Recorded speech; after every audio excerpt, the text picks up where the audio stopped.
तो क्या हुआ कि कृष्ण की मदद से वीरान पड़ा खांडव वन आलीशान नगर में बदल गया। ऊंचे ऊंचे भवनों, बाग बगीचों, चौड़ी सड़कों और उनके किनारे कतार में सजे पेड़ों वाले इस नगर को कृष्ण ने इंद्रप्रस्थ नाम दिया और युधिष्ठिर को इंद्रप्रस्थ का महाराज घोषित किया। भीम युवराज बने, अर्जुन सेनापति और नकुल सहदेव ने दूसरी छोटी मोटी जिम्मेदारियां संभाली। मैं पांडवों के इस साम्राज्य के विस्तार का साक्षी रहा हूं। मैं आकाश हूं, वो आंख जो सब देखती है। मैंने देखा है कि इसी दौरान बलराम और भीम एक दूसरे के करीब आए और भीम ने बलराम को अपना गुरु बना लिया। जब इंद्रप्रस्थ अपना आकार ले रहा था तब कृष्ण और बलराम द्वारका लौटने की तैयारी कर रहे थे। इंद्रप्रस्थ के वासियों, नागरिकों, सभासदों, आज द्वारकाधीश वासुदेव श्री कृष्ण और भ्राता श्री बलभद्र इंद्रप्रस्थ से विदा रहे हैं। नगर वासियों से अनुरोध है कि भारी संख्या में राजमाता कुंती के महल में पहुंचकर दोनों भ्राताओं को विदा करें। द्वारकाधीश कृष्ण की जय, भैया बलराम की जय। ये सब क्या हो रहा है बुआ?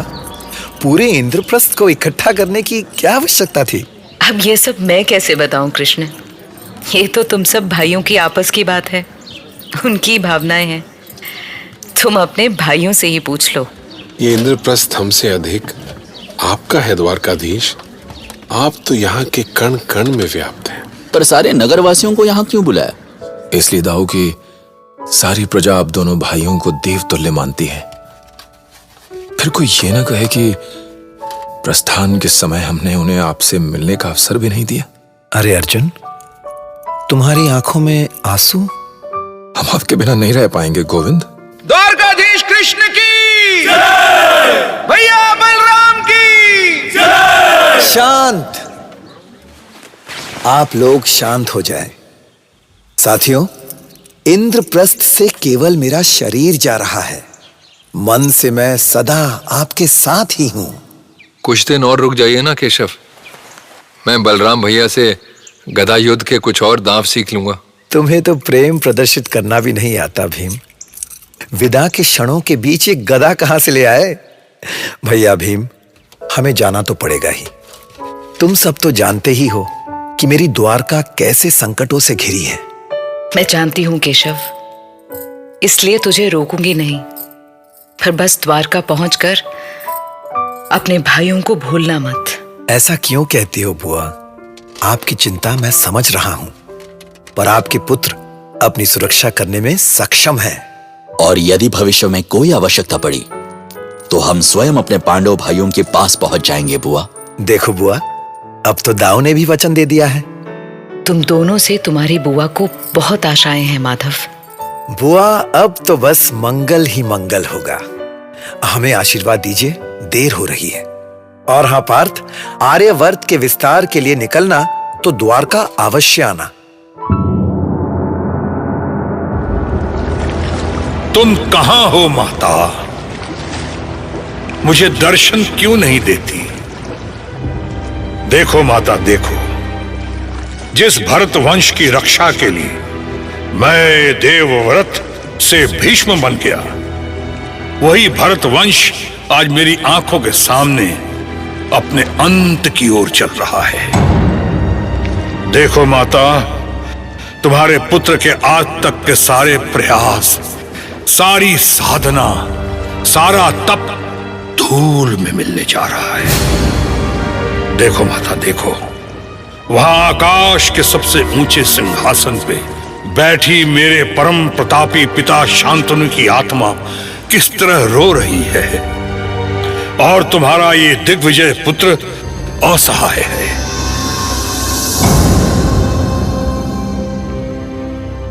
कोई कुछ बोलता क्यों नहीं? विदुर, कुलगुरु कृपाचार्य, क्या मेरे प्रश्न का कोई उत्तर नहीं है किसी के पास? उत्तर दें आचार्य द्रोण। क्या हो गया है आप सबको? कोई यहां है भी या नहीं? सभी यही हैं महाराज, पर यह मौन हमारी विवशता है। मैं समझ नहीं पा रहा हूं कि आप ऐसे प्रश्न क्यों पूछ रहे हैं महाराज। जब आपने पांडवों को हस्तिनापुर से अलग ही कर दिया है तो उनके संबंध में सोचने की आवश्यकता ही क्या है? मैंने उन्हें हस्तिनापुर से अलग किया है आचार्य द्रोण, अपने हृदय से नहीं। मैं तात भीष्म और हस्तिनापुर की प्रजा को बताना चाहता हूं कि पांडव आज भी मेरे प्रिय हैं। यदि यह सत्य है तो किसी को बताने की आवश्यकता नहीं है महाराज। पितामह भीष्म को समझाने का उल्टा प्रभाव भी हो सकता है। आपका बिना बुलाए इंद्रप्रस्थ जाना कई आशंकाओं को जन्म देगा। मैं कुरुराज का कुलगुरु हूं महाराज। मेरा कर्तव्य है कि आपको वो सलाह दूं जिससे हस्तिनापुर और इंद्रप्रस्थ के संबंध गहरे हों। इसलिए कहता हूं कि ये पांडवों के लिए प्रेम प्रदर्शित करने का समय नहीं है। कृपाचार्य ठीक कह रहे हैं महाराज।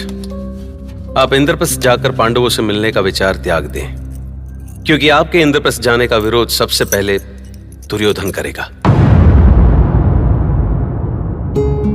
अब खून था जो उछाल मार रहा था। मतलब इधर धृतराष्ट्र पांडवों से मिलने के लिए उतावले हो रहे थे तो उधर अर्जुन हस्तिनापुर जाने की सोच रहा था। पर अर्जुन का यह विचार द्रौपदी को समझ नहीं आ रहा था, पता नहीं क्यों। आपके मन में अचानक हस्तिनापुर जाने का विचार कैसे आया पार्थ? दुख, छल और अन्याय के अलावा क्या दिया है हमें हस्तिनापुर ने? हस्तिनापुर का नाम सुनते ही तुम्हारे मन में आक्रोश कहां से आ जाता है पांचाली? आक्रोश कहीं से आता नहीं है पार्थ। ये आक्रोश मेरे भीतर भरा है। कितना अपमान सहा है हमने, और अब जब हमने हस्तिनापुर से अलग अपना राज्य स्थापित कर लिया है, तब आप वहां जाने की योजना बना रहे हैं। क्या अब भी कुछ अपमान सहना शेष है? अरे पहले सुन तो लो पांचाली। कहिए। ज्येष्ठ भ्राता महाराज युधिष्ठिर चाहते हैं कि हमारे आर्यावर्त के अन्य राज्यों से अच्छे संबंध बने, इंद्रप्रस्थ की शक्ति का विस्तार हो। इसीलिए वो मुझे एक यात्रा पर भेजना चाहते हैं। ठीक है, पर अब आप हस्तिनापुर से कौन सा संबंध बनाना चाहते हैं? ठीक है, नहीं जाऊंगा हस्तिनापुर, पर अन्य राज्यों से तो संपर्क करना पड़ेगा। उसके लिए मैं कहां रोक रही हूं आपको, पर रुक क्यों गई? कहो ना, क्या कहना चाहती हो?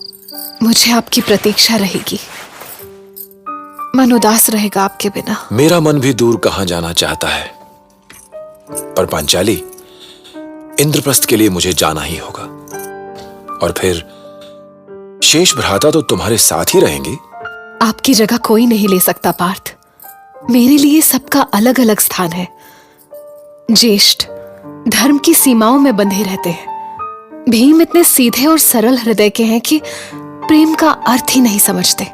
नकुल और सहदेव ऐसे संकोची हैं कि वो आज भी मुझसे खुलकर बात नहीं कर पाते। आप पांचों हथेली की 5 उंगलियों के जैसे हैं। फिर तुम ही बताओ, मैं क्या करूं? आप अपने इस महान लक्ष्य को प्राप्त कीजिए। मैं आपके लिए ईश्वर से प्रार्थना करूंगी। द्वारकाधीश कृष्ण की, दाऊ बलराम की। शांत शांत शांत। उद्धव, पहले ये बताओ कि हमारी द्वारका कैसी है?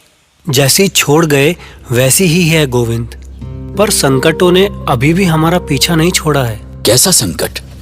तुम इतने भयभीत क्यों लग रहे हो? सब ठीक तो है ना उद्धव? होगा क्या दाऊ? उद्धव को लगता होगा कि कहीं हमें द्वारका भी ना छोड़ना पड़े।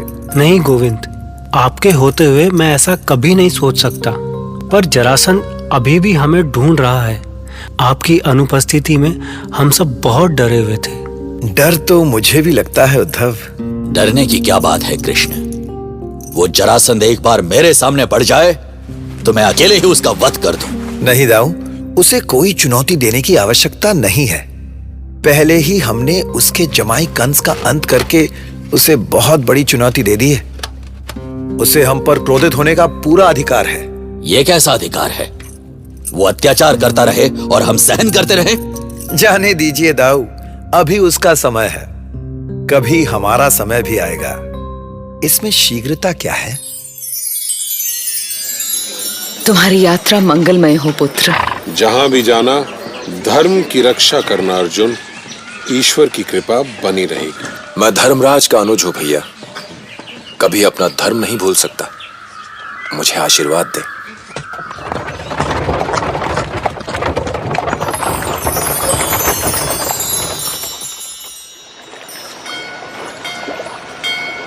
गंगा के इस पवित्र जल का पान करे अर्जुन। यहाँ से गंगा मैदानों में प्रवेश करती है। यहीं पर महादेव शिव ने गंगा को लोक कल्याण के लिए अपनी जटाओं में धारण किया था। पुरोहित जी, ये भूमि जितनी पावन है उतनी ही सुंदर भी। मैं कुछ देर तक जलधारा में खड़ा होकर देवी गंगा के प्रेम और ममता का अनुभव करना चाहता हूं। दिन रात युद्ध अभ्यास में डूबे रहने वाले अर्जुन को बहुत दिनों बाद शांति का अनुभव हुआ।